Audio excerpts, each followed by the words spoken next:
తిరుపతి జిల్లా వెంకటగిరి నేదురుమల్లి కార్యాలయంలో విలేకరుల సమావేశం నిర్వహించారు.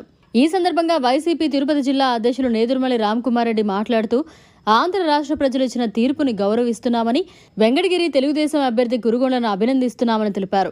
వెంకటగిరి నియోజకవర్గ ప్రజలకు ఎమ్మెల్యే కురుగొండ్ల రామకృష్ణకు శుభాకాంక్షలు తెలియజేశారు.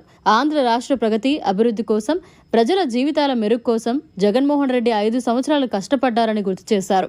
ఆంధ్ర రాష్ట్ర ప్రజలకు ఇచ్చిన మాట ప్రకారం అభివృద్ధి పదంలో నడిపించాలని కోరుకుంటున్నట్లు తెలిపారు. తీర్పు ఇచ్చిన 4 రోజులు కాకముందే ప్రభుత్వంపై అవాకులు చవాకులు పేలడం సమంజసం కాదని అన్నారు. నా అభ్యర్థత్వానికి మద్దతిచ్చి నాకు అండగా నిలబడిన ప్రతి ఒక్కరికి ధన్యవాదాలు తెలిపారు.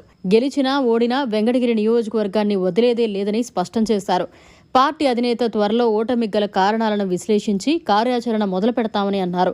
వెంకటగిరిని విడిచిపెట్టనని, అందరికీ అందుబాటులో ఉంటానని హామీ ఇచ్చారు. ప్రభుత్వం వచ్చింది, అధికారం వచ్చిందని మా కార్యకర్తల మీద ఎలాంటి తప్పుడు కేసులు పెట్టినా ఎదుర్కోవడానికి సంసిద్ధంగా ఉన్నామని హెచ్చరించారు. వెంకటగిరి అభివృద్ధికి విడుదల చేసిన మేనిఫెస్టోలో చెప్పిన విధంగా అన్ని విధాలా అమలు చేయాలని డిమాండ్ చేశారు. ఈ కార్యక్రమంలో వైసీపీ నాయకులు, కార్యకర్తలు పాల్గొన్నారు. ఆంధ్ర రాష్ట్ర ప్రజలు ఇచ్చిన తీర్పు ప్రకారం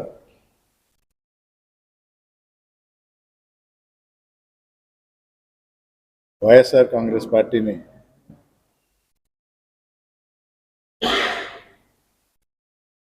అపోజిషన్లో కూర్చోమన్నారు.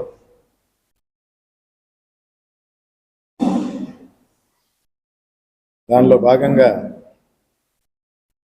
వెంకటగిరి నియోజకవర్గంలో కూడా తెలుగుదేశం అభ్యర్థి రామకృష్ణ గారు గెలవడం జరిగింది.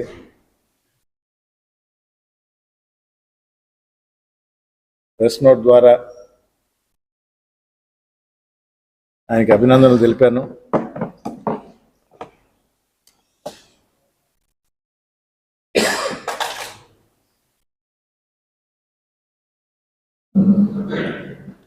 ఈరోజు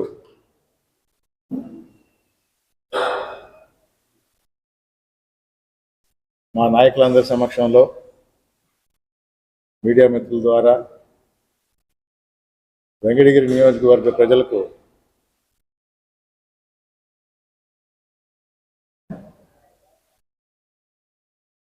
పార్టీని నమ్మి ఆ పార్టీకి చెందిన నాయకుడిని ఎన్నుకున్నారు.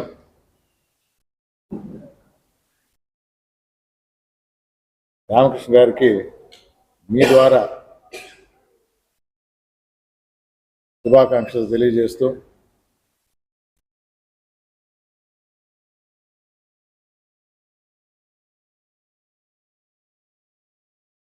రాష్ట్ర అభివృద్ధి,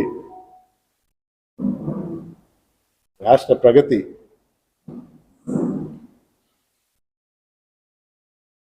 దానికి ముందుకు తీసుకుపోవాలన్న ఆలోచనలు ఒక పార్టీ అధినేతకు ఉంటాయి. జగన్ పేద ప్రజలకు కని విని ఎరుగని రీతిలో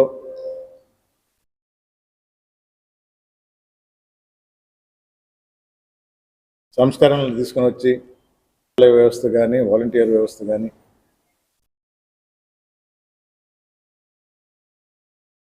కష్టపడకుండా, కమిషన్ లేకుండా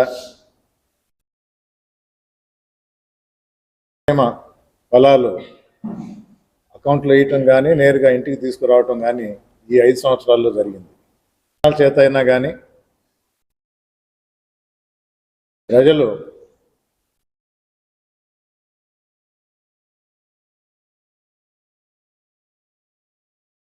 జనసేన, బీజేపీకి ఓటేసి ప్రభుత్వంలో కూర్చోబెట్టారు.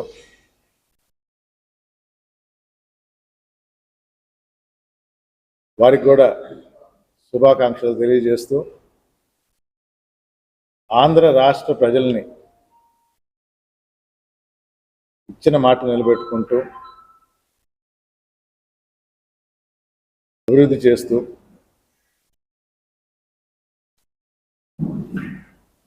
అంటే ఇది ఒక కొత్తగా పుట్టిన పార్టీ కాదు, కొత్త కలయిక కాదు. తీర్పిచ్చిన వారం రోజుల్లో ఏమీ అనకూడదని తెలుసు. ఈ వారం జరిగింది. సమయం ఇవ్వాలి, సద్వినియోగపరిచి ప్రజలకు, ఆంధ్ర రాష్ట్ర ప్రజలకు మంచి చేయాలని కోరుతూ వైఎస్ఆర్ కాంగ్రెస్ పార్టీ అభ్యర్థిగా ఇప్పుడిప్పుడు కొంచెం కొంచెం తెలిసి వస్తూ ఉంది, మాట్లాడుతూ ఉంటే ఇప్పుడు నెమ్మదిగా బయటపడతా ఉండరు, విషయాలు తెలుస్తూ ఉండరు. ఓటు వేసిన 3 వారాలకి కౌంటింగ్ జరిగింది. 3 వారాల్లో కూడా ఎక్కడ బయటపడలే. ఓటు వేయక ముందర చెప్పేవాళ్ళు ఒక టైంలో, ఓటు వేసిన తర్వాత చెప్పేసేవాళ్ళు. ఈసారి కౌంటింగ్ అయిన తర్వాత కూడా నిజం చెప్పాలంటే ఇంకా నోరు విప్పల. ఇప్పుడు సో ఈ ఎలక్షనే వేరేగా జరిగింది. అది ఎందుకు అని అంటే స్వతహాగా నాకు కొంచెం అవగాహన వచ్చింది, కానీ అది విడమర్చి చెప్పాలంటే అందరు మా అధినాయకత్వం చెప్పి ఇదేం సీక్రెట్లు కాదు, కానీ ఒక్కో రకంగా చూస్తారు. ఒక్కొక్క కాన్స్టిట్యున్సీలో ఒక్కొక్క రకంగా ఉంటుంది.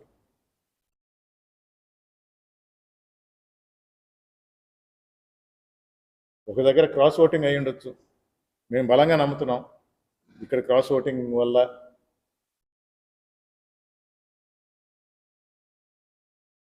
అది ఒక్క కారణమే కాదు.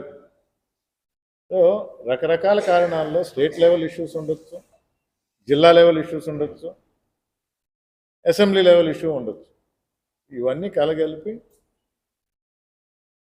మీరు అడిగారు కాబట్టి ఒక సింపుల్గా చెప్తా.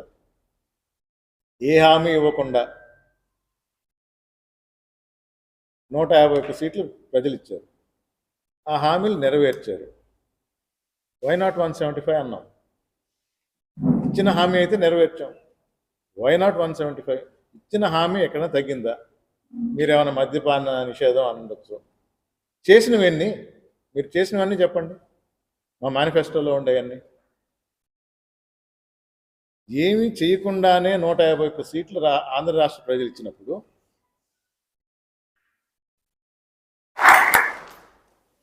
ఒక రిజర్వ్డ్ సీట్లో జనరల్ సీటు ఆటోమేటిక్గా గెలవచ్చు, ఆయన బలం ఉండొచ్చు. తిరుపతి జిల్లాలో మేము త్యాగం చేసామని చెప్తాం కావాలంటే.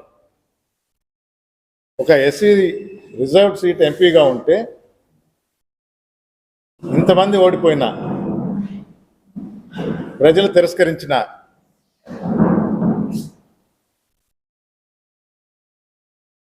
మీకు కనబడకపోవచ్చు, వాళ్ళు గడ్డం పట్టుకోనో బాబానో మా ఎంపీ గారిని గెలిపించాం. దానికన్నా క్రెడిట్ ఉంటుందా చెప్పండి? ఒక ఎంపీ కింద 7 అసెంబ్లీలు ఉంటాయి, అంటే ఒక ఎంపీ గెలిచాడంటే 7 మంది గెలిచినట్టే. అసెంబ్లీలో కూర్చోలేము, కానీ మా ఎంపీని గెలిపించి మేము గెలిచామనే భావిస్తాం. ఆయన ద్వారా మళ్ళీ ఈ తిరుపతి జిల్లాకి మంచి పనులు చేస్తాం, ఎక్కడ ఆగం. ఏ నిధులు తీసుకొని రావాలో, ఏ అభివృద్ధి చేయాలో, వెంకటగిరి కూడా దానిలో ఒక భాగం. గూడూరు ఉంది, సులూరుపేట ఉంది, తిరుపతి, సత్యవేడు, కాళహస్తి, సర్వేపల్లి, 7 నియోజకవర్గాల్లో ఒక ఎంపీగా కేంద్ర నిధులు ఏం తీసుకొని రావాలో అది తీసుకురావటం జరుగుతుంది. వైఎస్ఆర్ కాంగ్రెస్ పార్టీ ఎంపీ గారు ఆయనకి తెలిసిందే, బాగా చేసిందే, ఇదివరకు కూడా అదే కంటిన్యూ చేస్తాం. ఈ ప్రాంత అభివృద్ధికి మా ఎంపీ ద్వారా మా వంతు మేము పనిచేస్తాము, తప్పకుండా అభివృద్ధి చేస్తాం. స్పర్ధలతో కొందరు తొలగిన ప్రతి ఒక్కరూ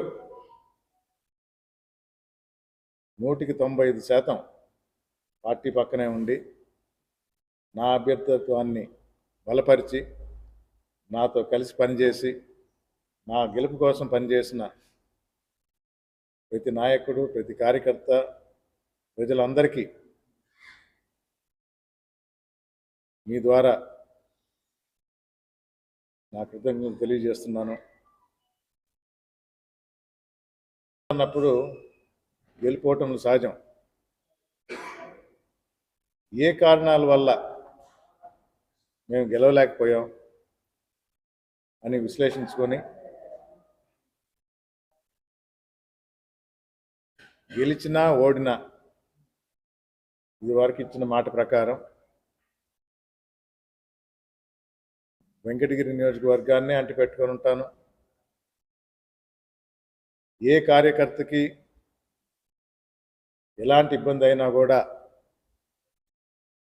నేను ముందుంటానని పత్రికాముఖంగా హామీ ఇస్తున్నా. రాష్ట్ర వ్యాప్తంగా పార్టీ అధినేత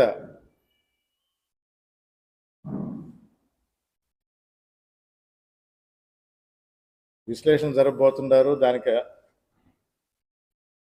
తర్వాత కార్యాచరణ ఏ విధంగా అండగా ఉండాలని కూడా తెలియజేయబోతున్నారు. వెంకటగిరి నియోజకవర్గానికి వరకు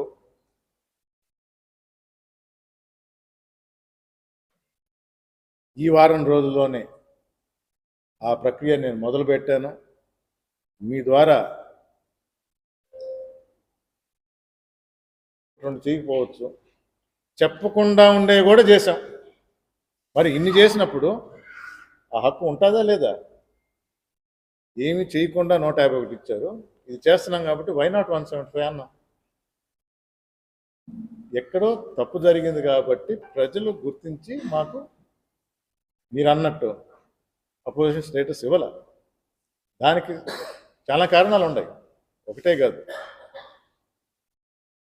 ఇప్పుడు రాజకీయ ఎలక్షన్ అయిపోయింది.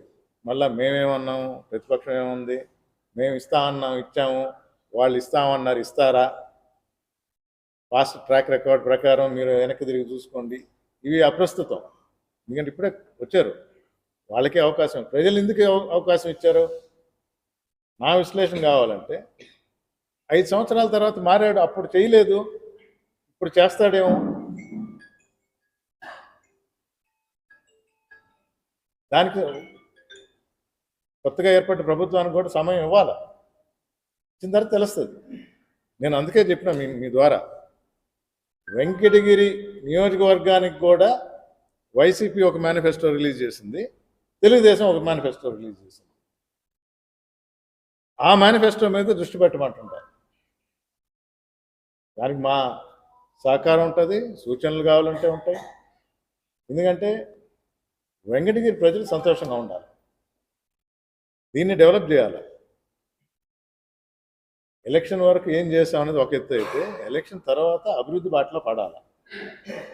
సో వై నాట్ 175 అనే నినాదం అది కరెక్ట్ అని ఇప్పటికీ నమ్ముతున్నాను.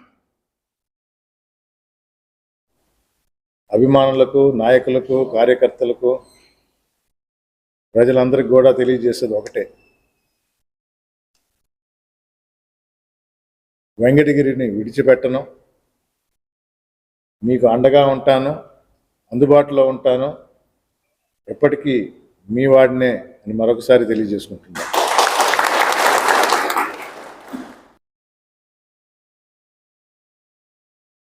ఏర్పడింది,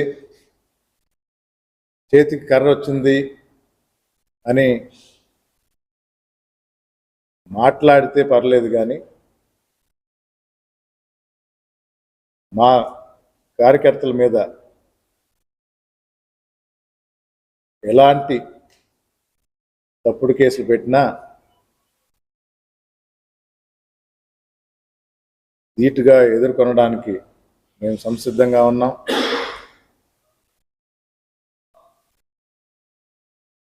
అభివృద్ధికి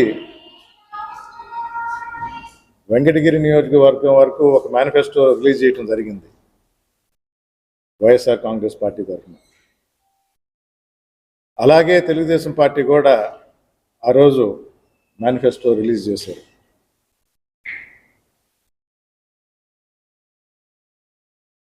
ప్రజలు మాకు అవకాశం ఇవ్వాల, మీకు ఇచ్చారు. పని చేయండి, వెంకటగిరిని అభివృద్ధి చేయండి.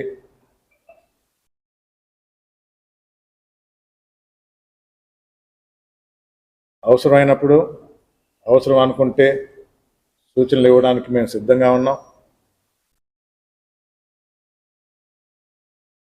క్రెడిట్ తెలుగుదేశం తీసుకున్నా మాకు పర్వాలేదు, వెంకటగిరిని అభివృద్ధి పరచాలనేదే మా ధ్యేయం. మా పూర్తి సహకారం ఉంటుందని మరొకసారి తెలియజేసుకుంటూ సెలవు తీసుకుంటాం. మరిన్ని అప్డేట్స్ కోసం మన HN9 టీవీ ఛానల్ని సబ్స్క్రైబ్ చేసుకోండి.